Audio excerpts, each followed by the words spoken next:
How a Romance Novel Saved the Galaxy by Ariana de Ralte. Chapter 83. John Antilles 7! John remained surprised that Clan Morion was still cheerfully following him and the will of the Force no matter where he told them to go. On a backwater planet with nothing for them to do, they went to the cantina to keep themselves entertained after spending the day training. On Carcuna, Osan's Burr had taught her daughter, Yo, how to cheat at Sabak, while the rest of the clan applied their skills across the planet. Each place they visited, the Mandalorians found something they could do, even if it was just waste time in the cantina. When he'd broached the subject with Osan after several weeks of travel, the man had shrugged. We're not so poor that we can't afford a few humanitarian missions. If there's nothing for us, where are you going? I have been talking to Bordo, and it seems like your force is on our side. Our profits have never been higher, despite the random downtimes. So it was that John was the one who was always in the cockpit of their ship after missions, pointing them, however vaguely or specifically, where the Force wanted them to go. Ah, that's empty space, said Jin. Pretty sure there's nothing there. Nonetheless, that is where we must go, and quickly, said John, feeling the urgency in the Force. Babodou Tsunde shrugged, and didn't even check with Uni, Osan's Burr, and the nominal captain of the ship before punching in the coordinates. John was feeling jittery, and went to do some moving meditation in the cargo hold. He came out of it naturally an hour later when Osan entered, projecting caution and curiosity. I didn't want to interrupt, but I've never seen you so antsy before. Is there anything we should prep for? John hadn't realized that Osan knew him well enough to notice. It was surprising, but nice. He consulted the Force, since the tension he was feeling hadn't dissipated with meditation. Yes, he said after a long moment. We're going into a fight. John should have expected the happy grin that went across Osan's face. Only Mandalorians would be psyched about going into an unexpected battle. I'll let them know! We have an hour before we come out of hyperspace. John left the cargo hold a while later to see a bunch of Mandalorians in full armor. Their Force signatures were muffled by the Beskar, but he could still feel their excitement loud and clear. John, come over here. Uni was directing him to Osan's side, the rest of his family all crowding close on the other side of the man. Now smile. John only belatedly realized she was taking a group hollow. Bull! Complained Osan. What is our first battle together? I want to remember it. Osan sighed. Anything else we need to know before we revert? He asked John. John consulted the Force. You'll need to man the guns. On it! Crowd yell. Osan had been right about the teenagers' enthusiasm for mayhem. Shin headed for the guns on the other side of the ship. The rest of them went to the cockpit, Uni taking her spot as pilot and Tsune as co-pilot.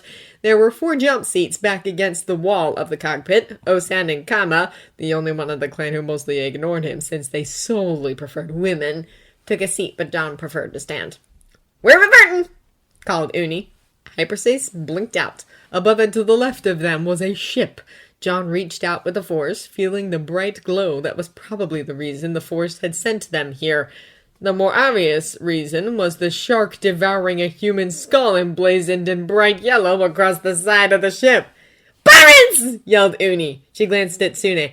Not weakways, Sono. Ha! Shh! Don't say his name or you'll summon him! For once, Tsune sounded completely serious. Who's on? Kama began to ask, but there was no time for this. We need to move to disable them now, cut in John. It's the night cycle for them, so they're only just waking up. There are children they've shanghaied that we need to rescue. Uni straightened in her seat. Right, no more unnecessary chatter. She keyed the comm to the 2 gunners. Target the aft engines on my mark. The rest of you, brace yourselves! The ship jumped forward as the guns on the pirate ship began to move. John grabbed one of the bars on the wall as she began to weave the ship through the incoming fire. The pirates were not very coordinated in their shooting. It left it easy for Yo and Shin on the guns to focus on the engines instead. Once those were blown, they took out the gunners one by one. Get ready to power it! Shouted Uni. Osan grabbed John's arm. Everyone but Uni headed for the landing bay. The pirate ship wasn't large enough to have a hangar to contain the medium-sized Mandalorian ship, so they were hovering next to it. Whoever was gunning on that side of the ship fired into the bay to take out the 2 smaller craft the pirates had. Then Yo and Shin came running in, guns at the ready. You need an EVA suit, Osam muttered. John grabbed his arm before he could run over to try to find one. He doubted the Mandalorians used them that often, considering their armor doubled as an EVA suit. It's a short trip. I'll be fine with just a force. There was doubt in every inch of Osan's body language. In a move he'd seen many times over the past weeks, John put his forehead up against Osan's helmet, looking where the Force told him his eyes were. Trust me. Osan relaxed. All right. When John pulled away, he was alarmed to see Babadootsune grinning widely at him. Hopefully he wasn't planning a prank anytime soon. Everyone ready? Called out Shin. He had his hand on the landing ramp trigger.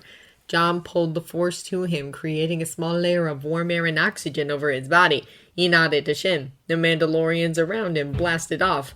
John used the Force to move the few short meters into the ship's hangar. They had time to shut the hangar doors, allowing John to drop his force shield from the vacuum of space.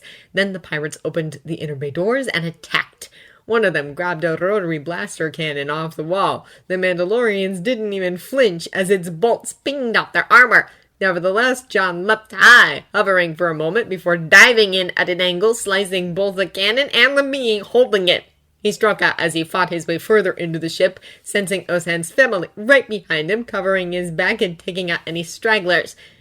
There came a pause in the battle as no more pirates stumbled out to fight them. "We'll get the bridge!" called Shen, slapping his sibling's shoulder to get their attention. They headed in that direction. Normally, John would just continue towards his goal, the glowing point in the Force, but that would be a poor thing to do to Osan's family. I must head downwards toward the engines. Yo, and I will hunt down their more cowardly members, said Tune. That left Osan following John into the depths of the ship. As they entered the engine room, a large pirate holding an axe in each hand came at them. John sliced through one with his lightsaber while Osan calmly dodged the other axe before putting his blaster up against the being's chest and firing. They fell face down to the ground, dead. The whimper was faint, but with the engines shut down, it was audible. There were 3 dirty hammocks slung from some of the pipes in the room, with what looked like small beings huddled inside. Osan looked to him, cocking his head in a question. John reached out to the Force for the answer. It's clear. Osan pulled off his helmet, hooking it to his belt. He approached the nearest shivering lump hiding in a hammock. It's all right now, Arika. We're not going to hurt you. We're here to hunt the pirates and to rescue you. The white forehead, with a scant patch of hair that peeked out of the furthest hammock, then ducked back down, was the source of the glow in the Force.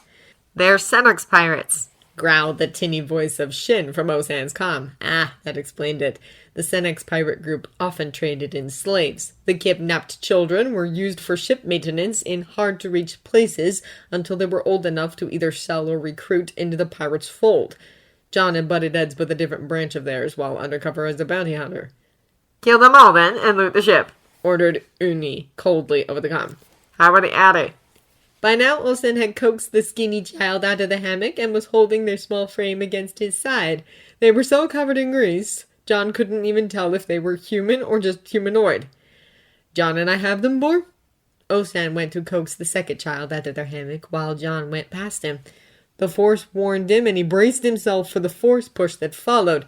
His feet slid a little backwards nonetheless. Padawan, said John. I'm not here to harm you. The white, grease-smeared face sneered. That's what she said, too. Sure seems like harm to me. John had a bad feeling he knew who she was. He took a deep breath.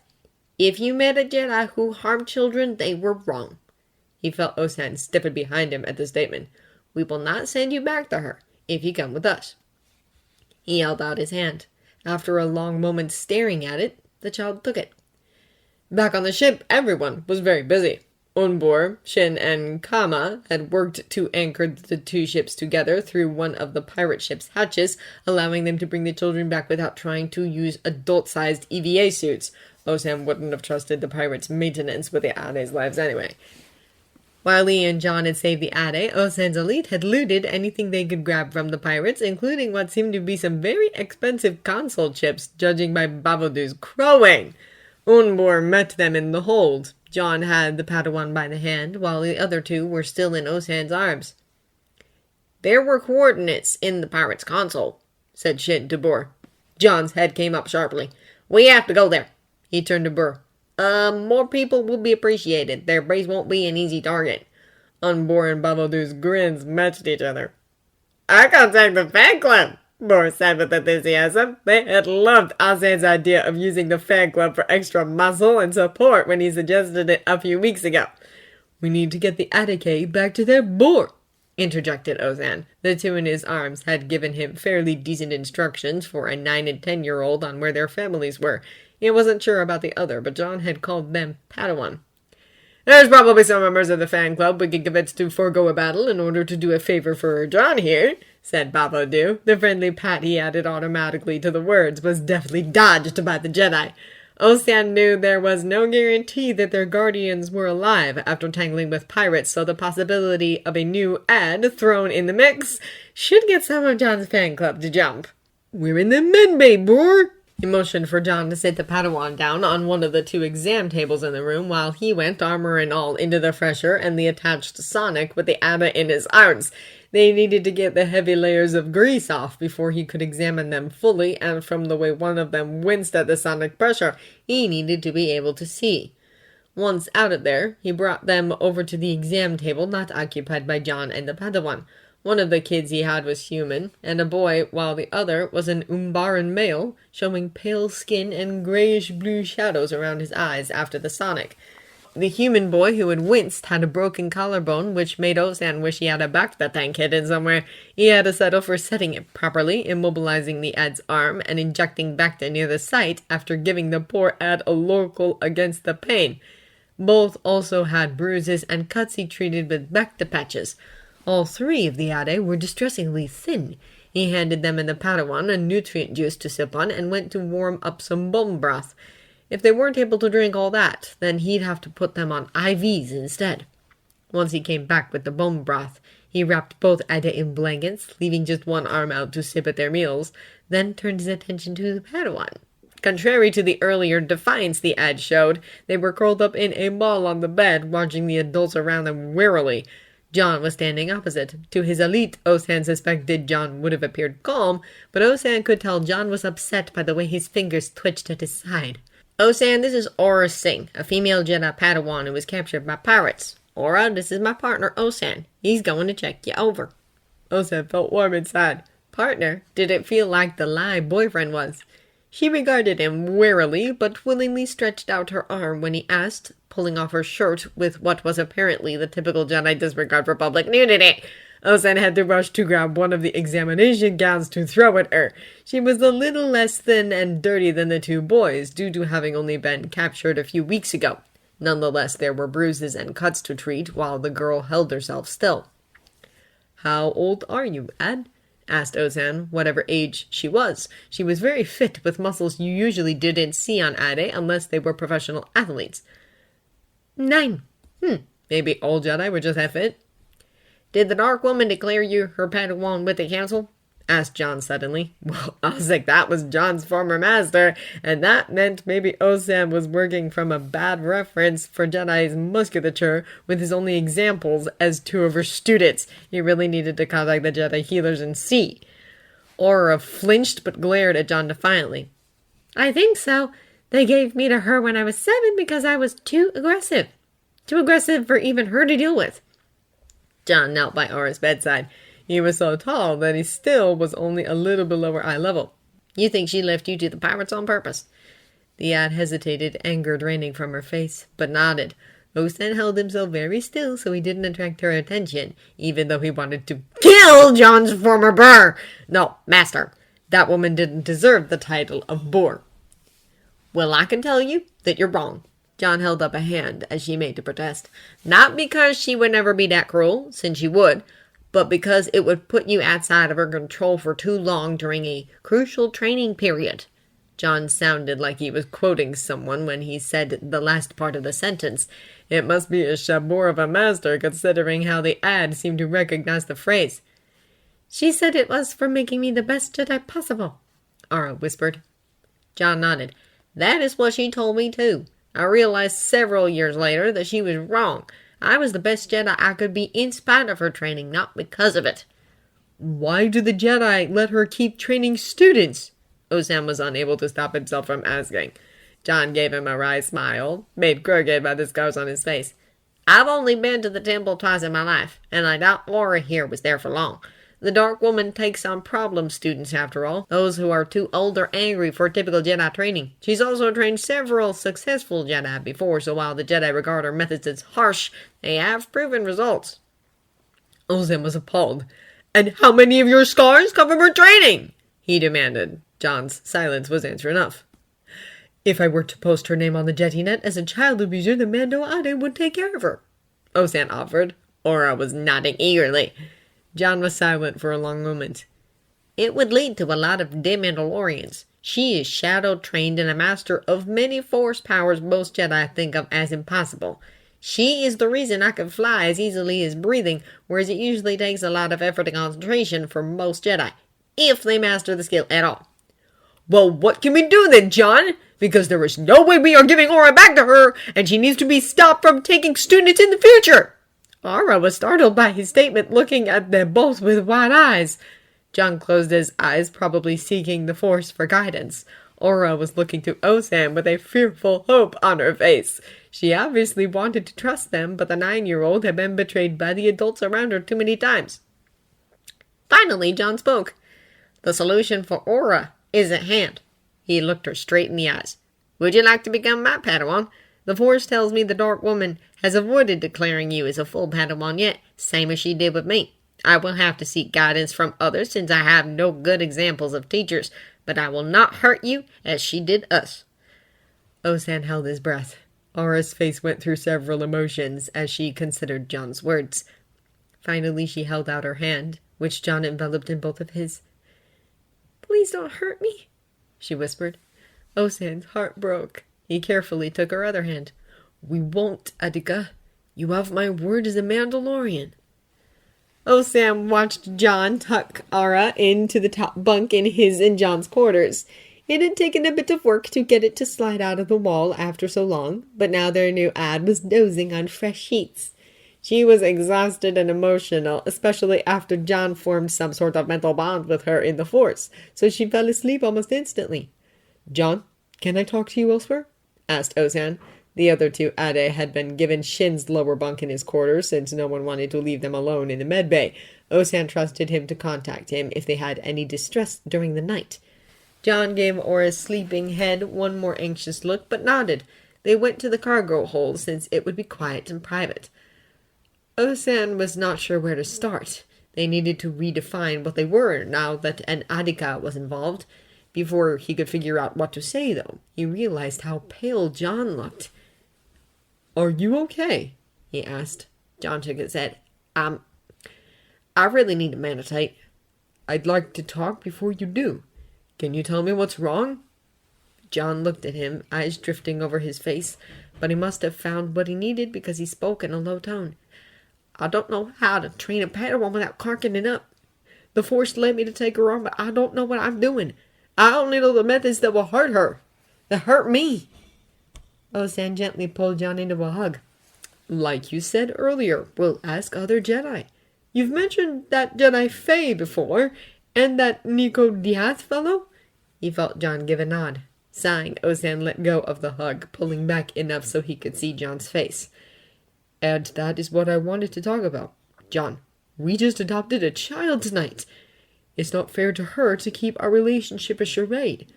I want to be clear. I will help you raise her anyway, even as a friend. But I would really like us to be real." "Us?" said John. He sounded surprised, but not repulsed. "Us. As partners. Like you said earlier today. There's literally nothing we need to change in public or in private for it to be a real relationship. We don't even have to have sex if you don't want to." "I like sex. Or at least I think I would with the right partner. The 2 times I tried before were impersonal.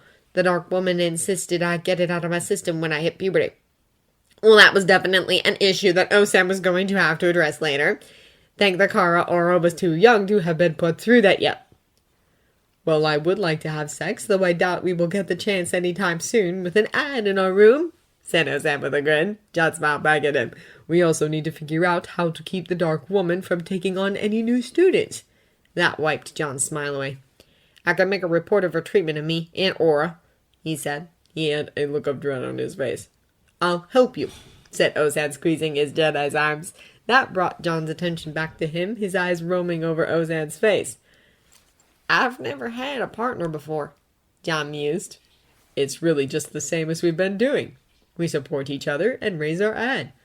Ozan would wait for a few months before he brought up the fact that their partnership was very close to Mandalorian wedding vows. By then, he'd hopefully be a little less giddy at the thought. I'll approach her officially in the morning, so she knows that even if the Jedi training fails, she always has a place here. John looked at him in wonder. That's a great idea. I wish I'd had something like that when I was her age. He squeezed his Jedi's arm in reassurance. You do now. We're never letting you go. How can any Mandalorian let the Jedi go now that they knew how well they fit together? For the first time, it was John who initiated their hug. Eventually, he felt Kiri's body relax in sleep. He reached over to the nearby vambrace. It was still attached via heavy wires to the side of his boucher. The controls were standard, so it wasn't hard to roll back the boucher's video footage to watch the explosion again. It seemed truly no one, not even a Mandalorian with a jetpack, had escaped. There was no one fleeing on foot and no ships taking into the air.